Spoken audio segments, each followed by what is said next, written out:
Igor has been a Radobot leader since the full-scale war began. He launched Radobot classes in Ivano-Frankivsk and held robotic summer camps for internally displaced children. My name is Igor. I'm 25, I'm married, and I have 2 cats. My beloved daughter was born on the 92nd day of the war. I'm from Donetsk. I fled from the city on July 20th, 2014. And I left everything: home, school, grandparents. My home was near the Donetsk airport, which was completely burned to the ground by Russians. I grew up in a Christian family, but I wasn't a believer. God intervened in my life when the war started.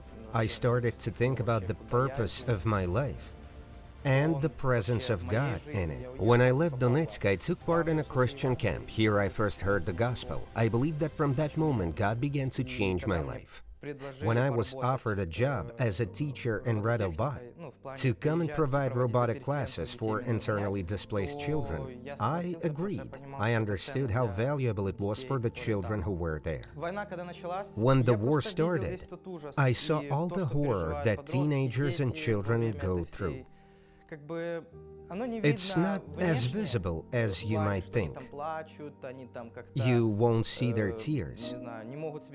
They don't show their real emotions because they keep them inside. But when you start listening to their stories, your heart bleeds.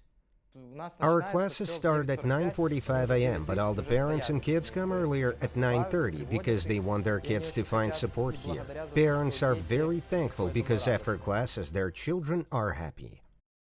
In November 2022, Igor, his wife, and his little daughter were in Vyshgorod, Kyiv suburbs, when a Russian missile hit a neighbor's house. They were not injured, but were forced to move to a safer area. Radobot leaders are still working under the constant threat of being killed by Russian missiles. They understand that there's nothing more valuable than the children's hearts. Support them in their great mission of saving future generations in Ukraine.